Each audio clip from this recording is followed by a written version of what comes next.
Welcome to the District, Connecting Arts. I'm Derrick Thompson, also known as Derrick Train on social media and by my close friends. I record and produce under the name Drivetrain, although I have several other monikers you may have seen. And I am founder of Detroit-based and long-running house and techno label Soree Records International.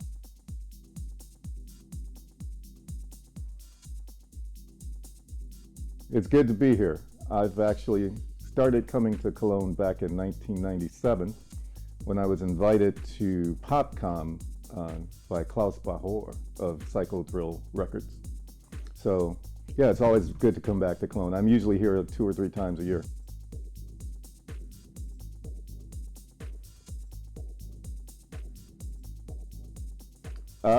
Well, it all started for me through my record label. Back in those days in the 90s, it was vinyl only. There was really no digital platform. So we were fortunate enough to have the label distributed internationally, worldwide. And shops and promoters and people in the industry became more and more familiar with the label. And at that time, Detroit was very popular in the underground techno scene and in the house scene as well. So people became very interested in the label and they wanted to see who was behind it. So I got calls from countries around the world, the UK, throughout Europe and Japan. And eventually I was invited to come over and play. And I haven't looked back since. It's just been an ongoing process.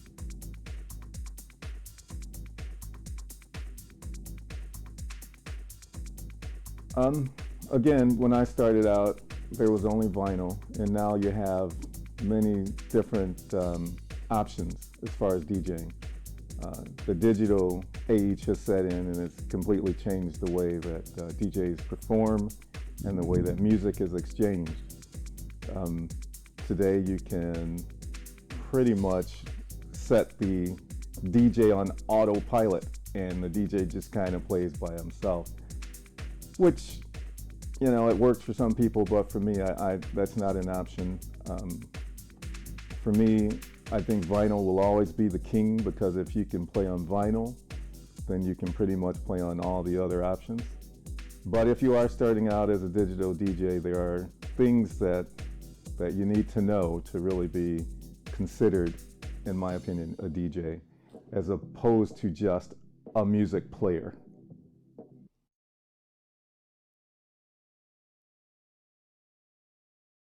To me, to be a DJ, you should know the music. You should be playing music that you believe in. You should also, it's more than just hitting a sync button and starting tracks. You have to know when to bring a track in, when to bring it out.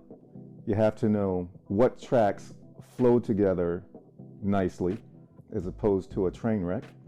Even though the beats may be synced, if the tracks don't flow together, it's still going to sound like a train wreck. So you have to know the music, you have to know when to bring it in and out. You have to also know how to read your crowd. You can't just play music that you think you want to hear or that you think is good if it's not moving the crowd. So there has to be some interaction. There has to be an exchange of energy between the DJ and his audience. So for me, a lot of these things come from experience. It's not just you got a sync button and you got a digital device and you can just get up and start playing and everything's cool. It doesn't work that way. You have to know certain things that only come from experience.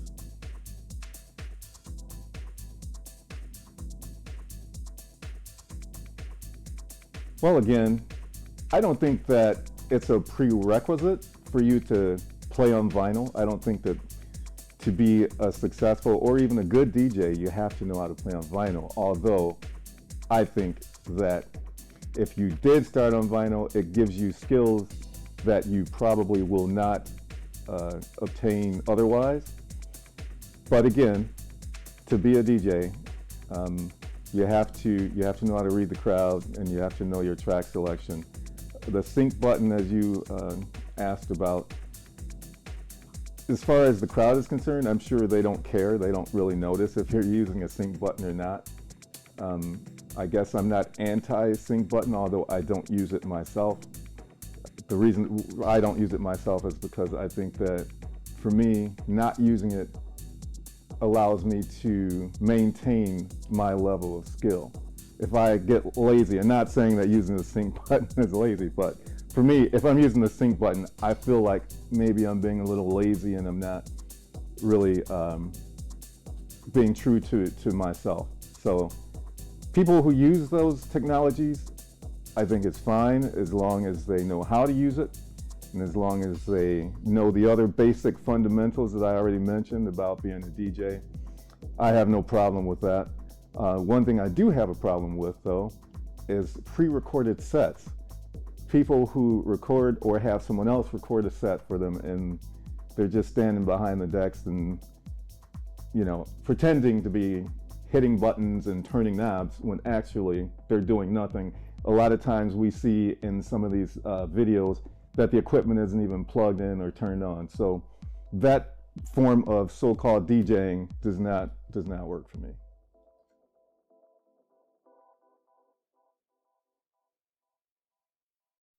I'm also a musician. I play several instruments, so my motivation comes from that.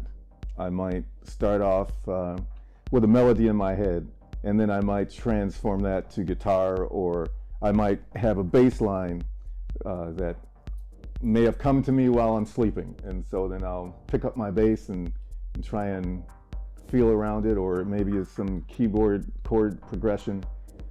That's one form of motivation. Another thing is just being out in the scene and listening to a good DJ set or a good live performance. Things like that inspire me, and they give me ideas. And I think that for me, it all comes from within. It's just like a feeling inside, a passion that I like to bring out and express musically. I think music is as a form of emotion. I've done some of my best writing during times of being depressed or being just having a lot of emotions for some reason. And so it's easy for me to express those emotions in music.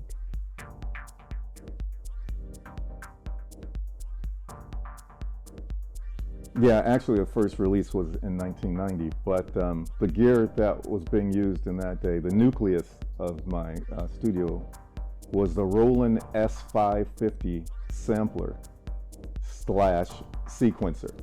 It was the brains of my workflow. I used it to sequence all of the tracks. I used a lot of the sounds from the sampler. I did a lot of sampling and incorporated those in the tracks. I also used other gears, such as I had a DX7 back in those days. I had a Yamaha RX11, I think it was. I had a Roland JX8P and a Korg Monopoly, and tons of outboard gear. I can't even remember everything I used. 909, I mean, just tons of outboard gear. And I had this big, which I still have, a big Mackie 32/8 bus mixing desk that I just ran everything into. And I had a vocal room too that I would use to record some of the vocal artists, some of the singing and spoken word. So that's how we did it back then, but you know, times have changed drastically.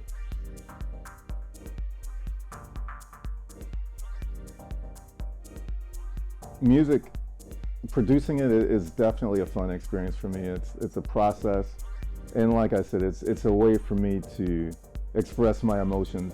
You know, some people get their emotions out by fighting or you know, doing drugs or jumping off of a mountain. I don't know, but for me, it's making music. It kind of balances me, and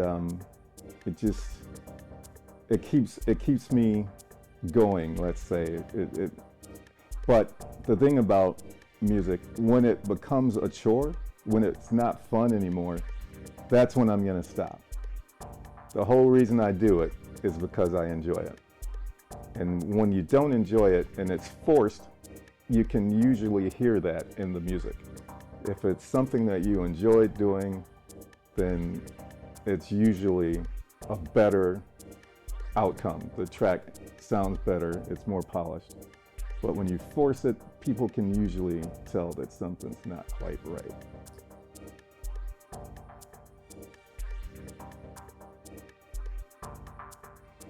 There are no regrets. When I create music, I only release music that I believe in. And when I release the music, it's because I believe in it in that moment. So yes, there have been tracks that have been released that maybe years down the line, I might look back and say, well, I may have done this differently. But still, I would not take that back because I believed in it in that moment. And I think that you have to live in the moment.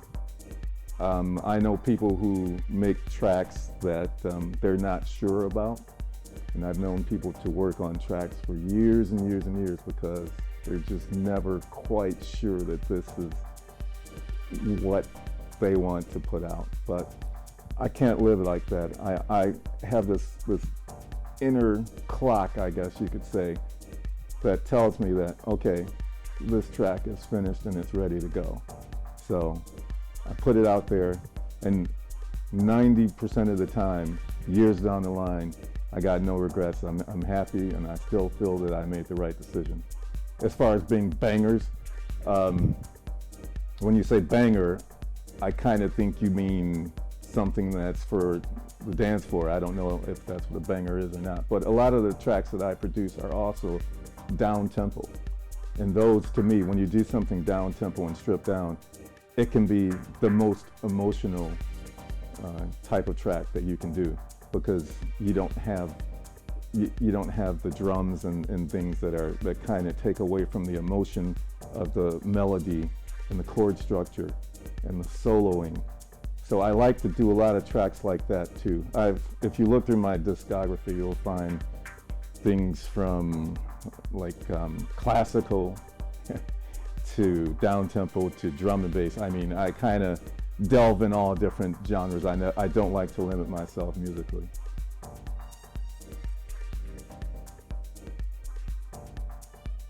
I think number one, what's expected is the quality of the sound. From a DJ's perspective, I think that when a DJ listens to a track at a record shop or online, however, if it doesn't sound good, more than likely they're not going to buy it or they're not going to play it. So number one, your track has to sound good. Number two, I think you have to be true to yourself. If you really like a style of music, if you believe in that style, then that's the type of music that you should be producing. You don't just produce music to join in with the crowd or just to be in the scene of what's the most popular at that time, because the scene is always going to change. What comes from inside is always there.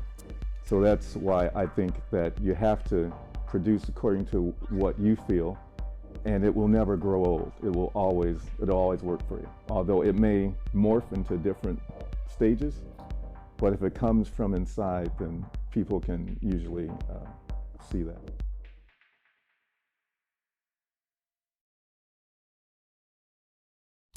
Number one is I expect them to do a shot of tequila with me, but no, I'm kidding. No, I expect, again, the most important thing is the sound. So if it doesn't sound good, then I'm frankly not interested, frankly. But beyond that, I think that the label Soiree, we have a certain je ne sais quoi sound or feeling about our music. There's a certain soul in our music that I look for, and when I hear that, then I know that that's something that I can use. also, I like to get to know the person a little. I've got over 100 artists on the label from around the world, so obviously I can't sit down and drink a shot of tequila with all of them. But you get some sense of their personality just from the communication that you have with them. Many of the artists speak a different language, but we still find a way to communicate in English because most of them know a little English. And if I see that there's some connection, if they're like-minded musically, and if their personality appears to be like-minded, then that's a producer that I can work with. And many of the people on the label have many tracks on the label because we have that type of sync between us musically and personality-wise. There are a couple that maybe didn't work out so well, but for the most part, I think 99.9% of the artists that I brought on the label have been a very good fit for me.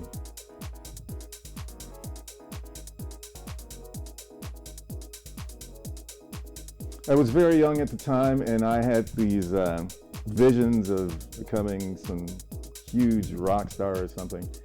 I submitted a lot of tracks to major labels, and they weren't interested, or they just didn't respond at all. And after doing this for some time, I decided that probably the best thing for me to do is to take control of my music myself, and because other labels in Detroit were doing this too, and they were quite successful. So it just seemed like the right time to start my own label. And so I did, and of course there were some pitfalls and some challenges along the way, some ups and downs, but it's been quite a journey. It's been one that I would do again if I had to do it all over. It's helped a lot of other artists get to be known and established, and so that's the reason I started it, is because I just felt that at that time this is the only way I'm going to get my music heard.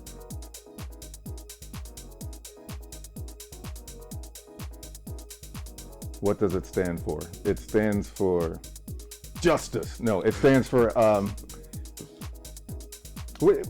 I guess the best way to describe it is just deep, late night, intelligent body music. That's kind of a slogan that we came up with years ago, and it totally describes the type of music that we do. It's not always dance music, like I said before. Sometimes it can be, there's been classical, there's been some very down-tempo releases. So it's just intelligent music that I like to say is well produced. It sounds good, and it feeds your soul.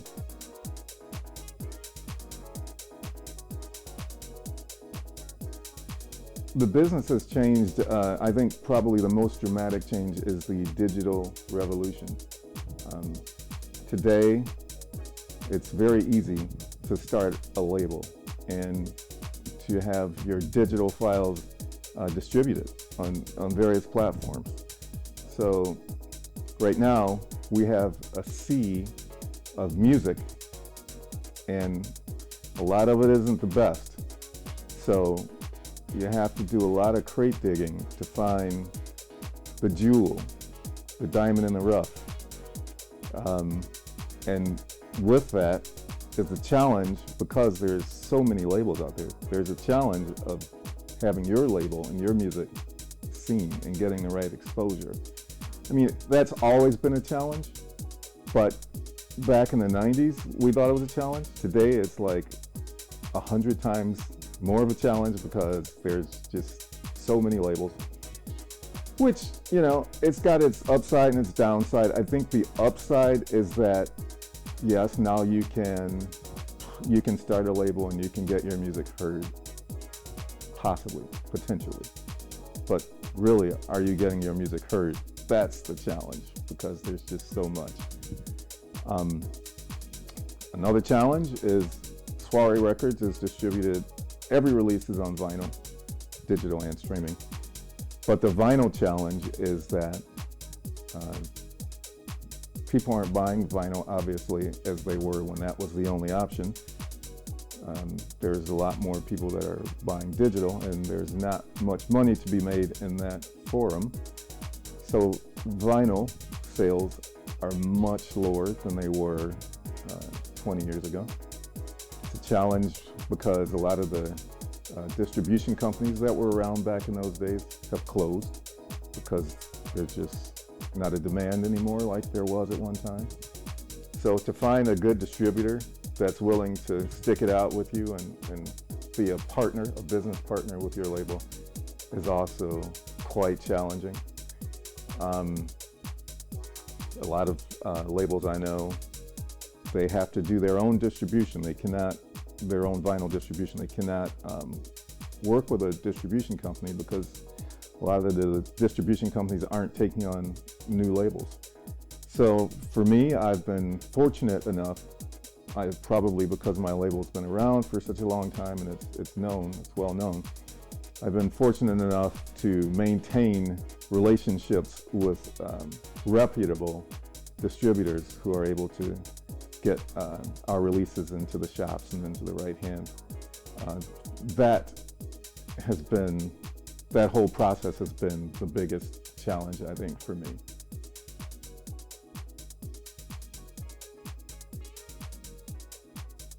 Before starting a label, you should not assume that, okay, I'm going to start a label, so I'm going to be famous and people are going to start buying my releases.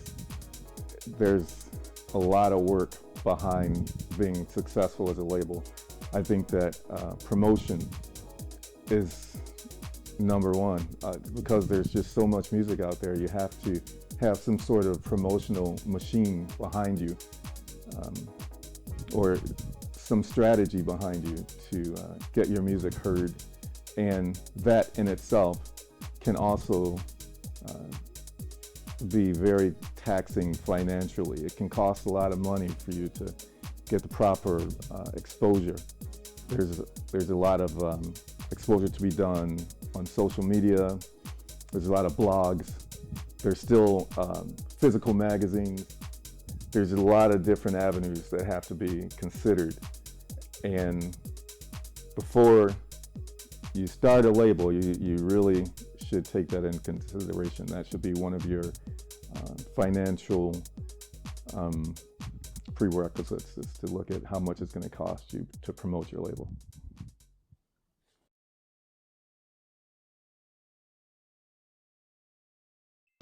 I love what I do today musically. I can't see not doing it at this point.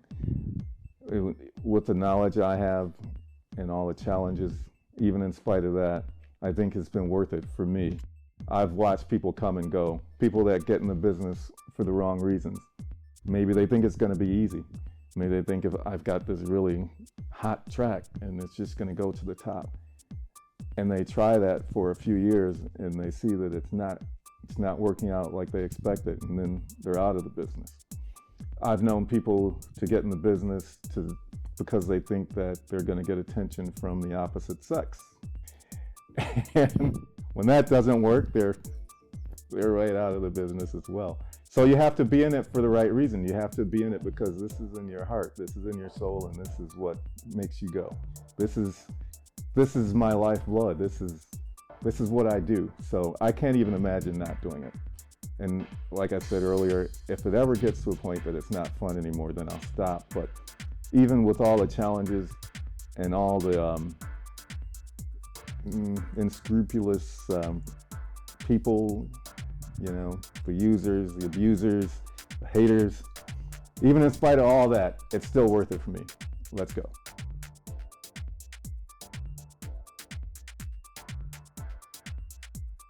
Detroit is still, I think, a mecca for music and talent. There's just so much unknown talent in Detroit.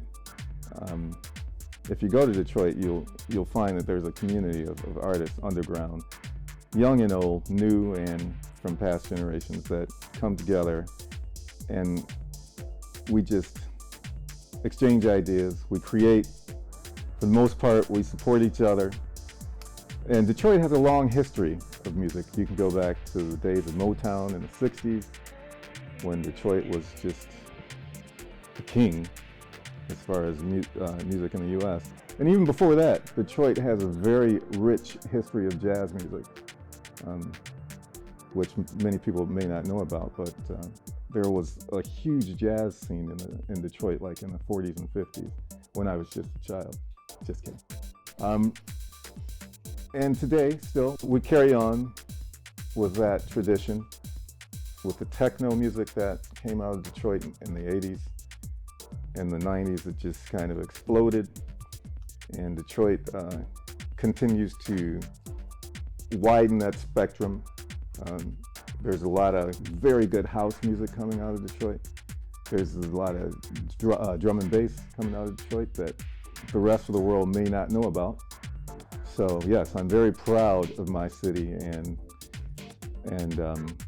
it's really helped me to get to where I am today. Back in the early days, people were interested in me for one of the reasons was because I was from Detroit. So Detroit has a reputation, and we're living up to that reputation even today.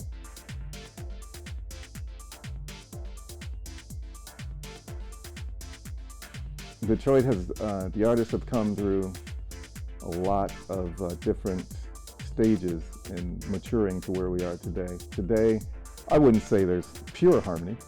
I don't think that anything is perfect, but I find that today, as opposed to in the beginning stages of techno, say the late 80s and early 90s, when it was more of a situation, from my point of view, of a lack of trust and maybe a competition, more competitive.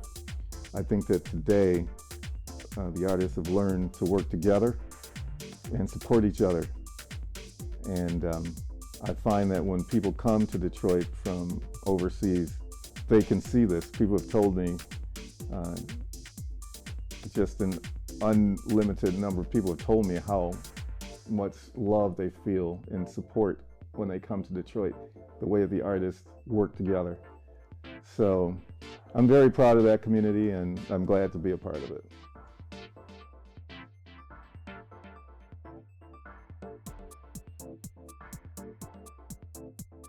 Probably at the same time that, that those artists realized it, which was probably around the late 80s. They were getting a lot of attention in the written media back in those days, and their records were available in the shops overseas. And back in the beginning, you know, before Detroit artists were traveling abroad to see this for themselves, they had no way of knowing.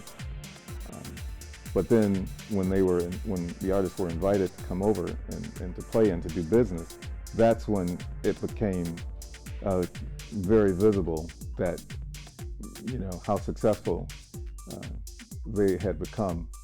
And their success motivated a lot of younger artists like myself to do the same and to follow in those footsteps. The late 80s, early 90s, those were times when it just became very obvious to us in Detroit that what a big impression music from Detroit was making, techno music was making around the world. And it's grown in leaps and bounds since those days.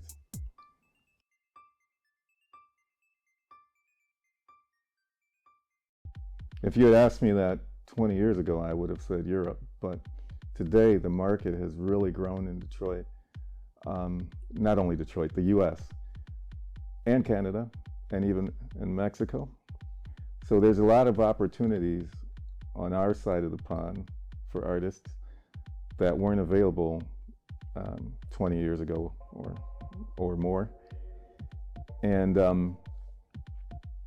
I find too that now, after COVID, that changed the world for everybody musically. There's not as many opportunities overseas as there were before. So a lot of artists in the US are finding opportunities and playing every week in the US without even having to go overseas. They're able to play in the US and sometimes Canada, sometimes Mexico. So I don't think that having the success overseas is quite as important as it was back then. In my opinion though, it's still very important, because I think even though there are lots of opportunities in America to play and to distribute your music, I think still there's more overseas. So if it's possible, I think it's still wise to try and tap into those markets, and Japan as well. The UK, Europe, Japan, Asia.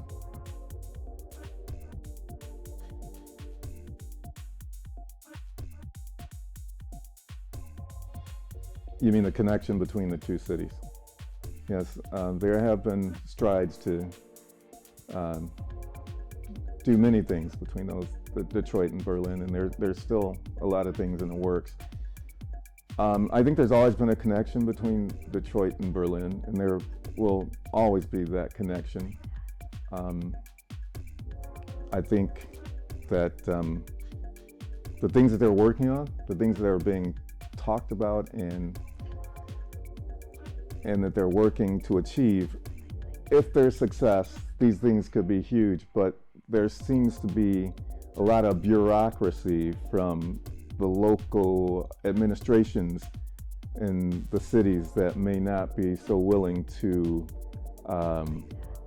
allow these things to take place. So we'll just we'll keep pushing and we'll see where it goes. But I think that the connection between the two cities is very significant.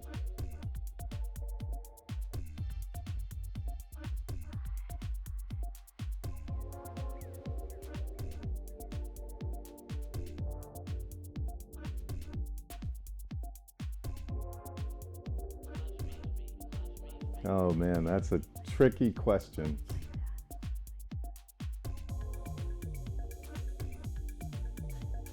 A track that has remained in my record box for a long, long time, and that's Acid Eiffel by Laurent Garnier. So let's just say that one.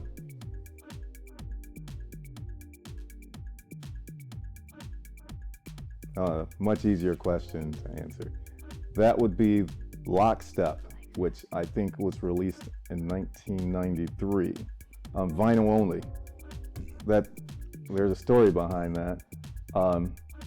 One of the reasons it was so successful is, sorry, I know this is supposed to be quick fire, but I gotta give a little detail to this. So one of the reasons the record was so successful, it had this track called I Am, which is kind of a bass track, I'll just say. It's kind of an electro, we like to say, booty track.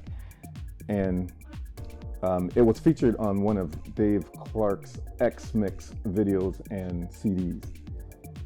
And then when that happened, it got so much exposure and all the record shops were ordering it, and it just went through the roof. It was just the biggest release on the label, no question.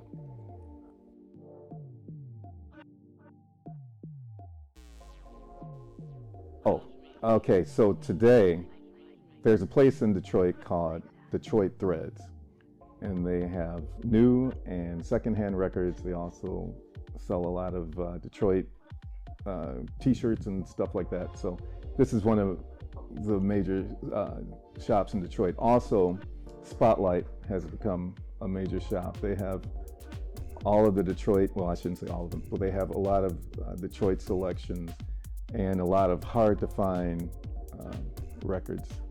If you know anything about Spotlight, it's also a club, it's also a coffee shop. It's like several different businesses under one roof.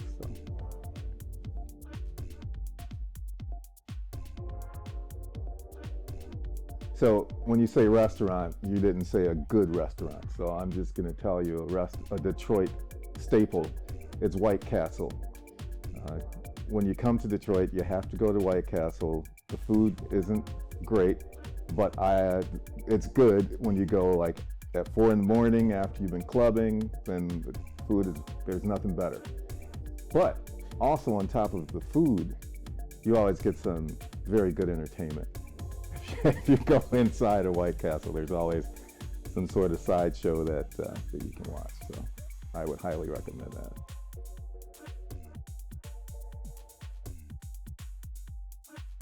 There's a lot, really. I like Stacy Pullen. I think that his style is a lot like mine.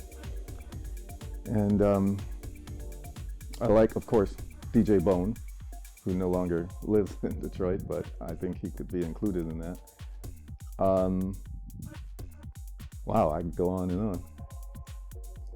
I can name a few more. I like listening to Derrick May play. Back in the day, I enjoyed listening to Richie Houghton. Haven't heard him much lately. So yeah, there's a lot of Detroit DJs that I like.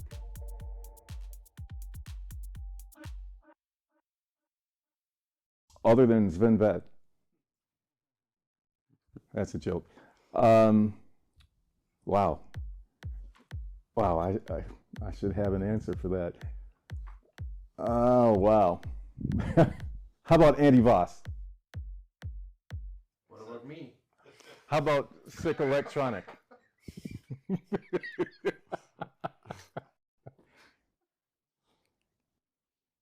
Klaus Bauer.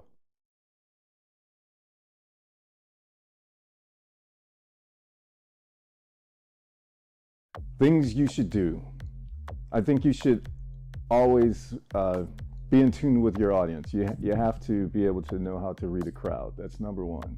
You have to get energy from them, and they have to get energy from you. And it's an exchange of energy. So that's number one. And I think number two would be to know your music selection. You have to know what you're playing. Don't just go in and start playing tracks that you haven't heard before or you're not familiar with, because you're not going to know when to play them, you're not going to know when to bring them in and when to take them out.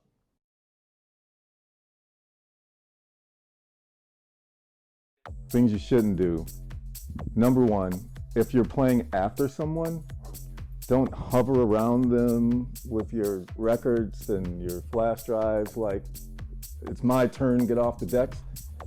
That has happened to me before, and several times, and it took a lot of willpower for me not to respond to that, but it's very annoying. I know what time I'm supposed to stop playing, so I'll stop when it's my time. Probably I'm going to stop before it's my time. So that's one thing you should not do.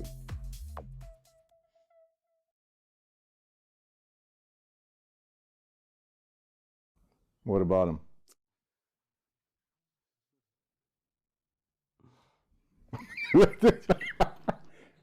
Great people, I love them. We take exactly this into the video. That's good.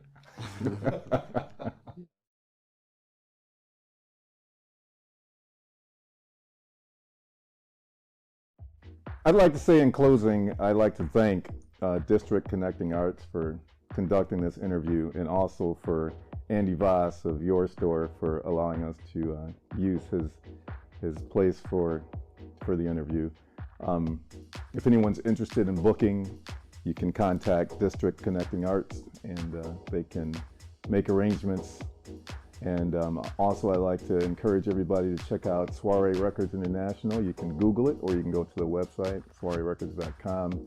From there, you'll find links to where you can listen to and purchase all of our releases. And again, all of our releases are available on vinyl, digital, and streaming format. So be sure to check that out. Also, well, I'm going to be playing in Germany tonight. I normally come to Germany 2 or 3 times a year. So hopefully, if you're listening and if you're in Germany, I'll see you soon.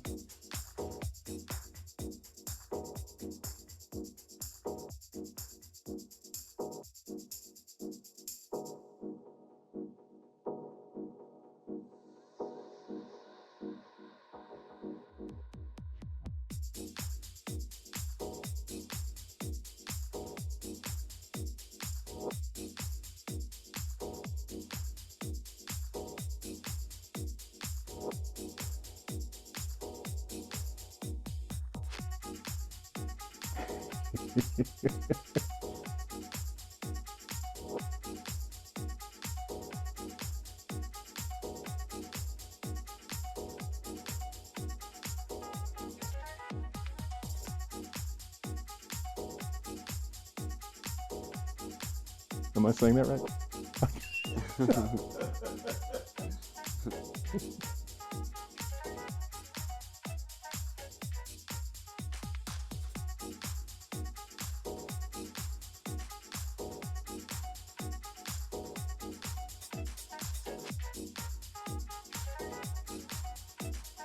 Wow.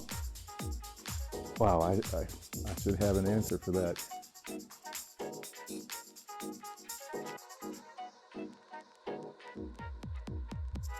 We're gonna now hear the toilet, I'm sure. Ja, okay. Ich schalte mal den Eingang auf. I thought about that too, but I didn't know the mic was that sensitive that it would pick that up.